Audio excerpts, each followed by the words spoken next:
What up, YouTube? Manny Hops here, shouting out from the Sunrow 2 from the 314. If you're new, that might confuse you guys, but I'm from St. Louis. So I live in Vegas now. Hi, welcome to my channel. Like, share, subscribe. But I'm coming to you guys today. I was just making sure. I do. I have like some on my teeth, lipstick. I never wear it. I just was like, well, you look like shit, so slap on some lipstick and don't get it on your teeth. Come on, you're only 39. You don't get lipstick on your teeth till you're 40. All right. So I need some advice, guys. This is a two-part question, and I'm being totally real. So I wrecked my van. I owed 19 grand on it. I had full coverage insurance, and I had gap insurance. For details I can't mention right now, basically I was delivering food. Let's just say that. So my insurance company now says they can drop me. So my entire $19,000 debt was paid off. And now it's not because I was delivering food, which is like a legit thing, which I had no idea of. I thought I was covered. So now I basically still have a car note and I have no car, no job. Yeah. So that's the scenario. The question is, my best friend that just OD'd recently, you guys know about, his stepbrother, breakfast guy, who I have a very loving and emotional history with. He was one of the last people I was seeing for Las Vegas. Said, hey, you know what? I got a 2001. Now I'm being a girl because I totally forgot. It's either a Blazer or a Bronco. I mean, they all seem the same to me, right? Like, I got a 2001 Blazer Bronco. If you come get it, you can have it. Okay? So, and I'll get more into detail because this, like I said, is a two-part question. So should I fly out to St. Louis, get this free car, drive it back on the most treacherous drive, hope that it makes it here, and just kiss breakfast guy and my sweet ass that I made it home alive, and then I won't have a car payment on top of the car payment I'm paying for that I don't have a car? Or do I try to talk the guy I'm into dating now? Well, he already offered, but I just hate depending on people to take me to some like car lots. And two people in Vegas have recommended this place because I try to pay my Postmates driver on the side to give me a ride. Yeah, I'm not above that, guys. I am that hood. I'm from St. Louis. I was like, you want to ride on the side? I'll pay you like half what Uber does. He's like, they did offer the same car lot the dude I'm dating did. So that's a good sign. Cool dude. Shout out to Derek. 3. Should I stay here and order somewhere off Carvana? That way I don't have to Uber. And I try to do like $500 down because I can't do more than that. And maybe like $100 a month car payment. And then plus insurance. So that's going to be like $300 a month. Okay. So go to go to St. Louis. Get this free car or at least try it. But I got to fly out there. I got to do the gas back. Maybe spend a night or two in a hotel room. I would try not to do more than one, but dude, I love to drive too. Not love it because I'm not that good at it, but road trips, cool. But like, my eyes physically get blurry after 8 hours and I have no warning. Like, I'm just fine. And then all of a sudden my eyes blur out. And the next thing you know, this is what happened my whole way here. My whole way, once I got here, I went back to Washington to visit a friend and back. My eyes got freaking blurry and it would just like happen and I couldn't freaking drive or see. And, it always sucked because there was no warning. It was always in the worst part of the state or town I was in. The worst type of hotels. Motels, I would almost say, mostly because you didn't plan it out. Like, you weren't like, I'm going to stop here. Like, I was like, I'm going to keep on rolling. And then, didn't happen. And then, freaking, it sucks because you'll get there, your body will give out at 8 or 9. And you can't really sleep in your car a lot of places where they can see you. And so you're really only sleeping there for a few hours. You're not if you were smart enough, you'd check in at 10:30 and you'd have your room for a whole day. So you're not rushed and you can relax and do whatever. But no. But anyway, so yeah, go to St. Louis and get it. Do the Carvana thing. wait and have this dude drive me around here. Keep in mind, St. Louis is the only free car. Okay, but you also get what you pay for, and that's not to sound like a dick, but also I have to do all this driving, so in hotels and gas, and so it's not, the car is free, but I will incur some costs, but at least I won't have a car payment, and it's super sweet. Okay, that's the first part of the question. Here's where it gets weird, and only me could bring all these freaking weirdos together. That's just what I do. How do I get away with it? One, barely. Two, I think it's because I'm so blatantly honest, and I'm talking about all the dudes in my life.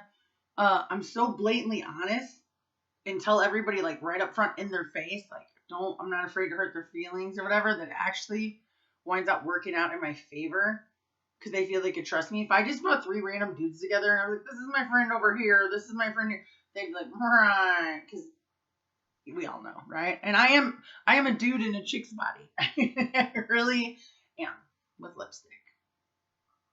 Okay. So, that's why I even feel weird with lipstick. Like, I'm such a boy. But anyway, I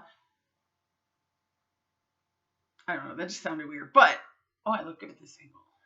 Lady in the streets. What a freak in the bed. What a guy at heart. Okay. So, and I'm not really a lady in the streets. Like, I'm physically a lady, and I hang out in the streets sometimes. But anyway. Okay, second part of my story. All right, guys, I really need this advice. So here's the deal. My ex-boyfriend, Mikey, he's the only one that doesn't have a nickname on here, but Mikey's like just so cute. Mikey and I were together for 7 years. Whoa, I don't know if I ever want to do that again with anybody. Nothing against him. And that's why I call him my ex-husband. Like, we hate everything each other does, but like, we support each other, we love each other, we do anything. He's done anything more for me than like anybody really in my life. He's a really good guy, and we don't agree on shit for shit, but I love him. He's also like a mechanical genius. He's like, I forgot how like this rating came up, but I think he's like one of the top 150 mechanics in the country, which is really good considering I suck at driving and cars and all that stuff. Like, I didn't even know how to pop my hood on Bad Barbie, guys, my van. I had it 6 months. I drove it all over the country. Couldn't pop my hood. I had to have a dude do it for me so we could do stuff under the hood. I was like, I don't know how to pop it. And I'm not stupid. It's just cars are not my forte. So yeah, I used to be a race car driver, built his own race car, did all these, whatever. He's a mechanical genius. Okay. Then there's my ex-boyfriend, and I wouldn't call him my boyfriend because he had a wife and 2 girlfriends on the side. Or should I say 2 girlfriends and a wife on the side? That's how I should say it. When he first got out of prison, but I've known him since we were kids. But he straight up said, like, yo, I've been married to this chick for, like, he was honest about it. Like, honesty, brutal honesty gets you everywhere with me, dude. He was like, and I always had a crush on him, and I was right about to leave for Vegas when he got out. So I knew we were going to kick it, but, like, I didn't think I was going to catch feels the way that I did. Even though I liked him since we were like in 8th or 9th grade, and he had just been 10 years, and he's like, look, I got a wife, I've been married to her for like 20 years, but like we haven't like really hung out like in forever, like we don't talk, like we just, like, it's what they call in some places a hood divorce, like you're divorced but you don't get papers, but they're getting papers right now. And then he had 2 girlfriends on the side. He said, look, I'm 40 some years old, I've spent the last 10 years locked up, like I just got out, like I'm not settling down with anybody. Like, I have 2 girlfriends and I have a wife. If you want to hang out. And in fact, the irony of this is, and I was like, cool, because like I wanted to do what I want, and I was about to move, so I was like, I can't be all getting caught up, right? I know this is a really long story, but this might help with the advice. And for those of you that have been watching me forever, it could kind of clear it up. Or go back to my very first videos. Like, it hasn't even been a year. It'll walk you through all this. It's pretty juicy. It's like a soap opera. So anyway, I was like, cool. Well, wound up falling in love. Love him. But what are you gonna do? Like, he cuts down trees. Apparently, me and guys that cut down trees, how you doing? Rock, Joe, a couple of you guys, we have good vibes. Like, tree cutters love me. I don't know what it is about me. I don't know. We're them. But there's like a weird thing with me and he's a climber. It's funny because I'm like 6 foot. He's like maybe 5'6". But dude, little guys to me and big guys, but like little guys are sexy because they have big personalities. And a lot of times more big things than you think. But anyway, moving on. Mikey knows about Breakfast Guy. Breakfast Guy knows about Mikey. They hate each other because I had sex with Breakfast Guy. So anybody I have sex with, Mikey is going to literally murder them or destroy them if he can ever see them in life. And that's going to be till the day I die. Or else till he gets like some really hot poontang after me that's like way better. And then he'll get over it. But still maybe not. Breakfast Guy is like a convict that don't give a so like these two like would seriously hurt each other bad. So they can't be together, but they know about the whole thing. So Mikey didn't talk to me for 2 days when Ryan was gonna give me my car. Ryan's like to Mikey, but either way, like I need both these guys to help. And here's where I'm crazy enough to make it juicier. I have a boyfriend right now, but they all three know about each other because ain't nobody got time for that. Actually doesn't know so much. I haven't really filled him in on the details of Breakfast Guy. But he's also mad because me and Breakfast Guy partied. You guys know what I mean when I said party. If not, go back and review the tapes. So Mikey was mad at that. Like, whatever. But I don't know because me and Mikey used to party like years before, like when we first started dating. So who knows? If you're a guy and I haven't partied with you, like, I probably don't know you. Like, and I don't mean it like that either. Okay, this is just sounding way worse. Okay, so ex-boyfriend mechanic, guy giving me free car, all loves. Okay, new boyfriend, nice. Used to like drive. Well, he did a lot of things, but I was thinking about even asking him, would you be willing to fly home with me to St. Louis? Shout out to 314, love you. Help me drive back, because then I wouldn't need maybe one night in a hotel, for a smush or fresh up something. But like, like I wouldn't, like we could just hammer it here and we could knock it out and get it done together. Because otherwise it's a really hard drive, guys. Like it is a rough drive. Like I was glad I did it once from St. Louis to Nevada. I never want to do it twice. Like I want to be like, yeah, I'll cross that off my list. Don't do it again. Because it's, like I said, guys, I'm not the best driver in the world. And then I was like, I'm a girl, so I worry. I'm like, what if this car breaks down? What if this happens? What if he's like, the dude giving me the car, Ryan? Like, Ryan's no bullshit. Breakfast Guy. He's like, there's a lot of what ifs. What if? And I'm like, true that. Because, like, if I was trying to give somebody a free car that was struggling as bad as I was, I wouldn't say what if. But here's my question. Should I go get the car? Should I Carvana? Should I go with new boyfriend and look at cars around here? Free car, I think, sounds best.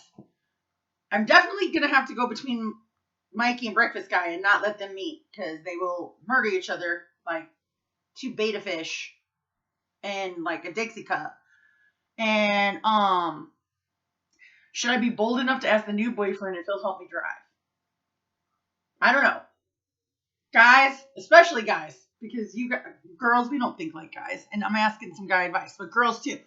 Please put your advice down below. I really need your advice. Thanks for sticking around for my story. Sorry guys, this is how my stories are. I jump around and anyway, have a good night. Love you guys. Let me know what you do. Seriously. I really need your advice. All right, bye guys.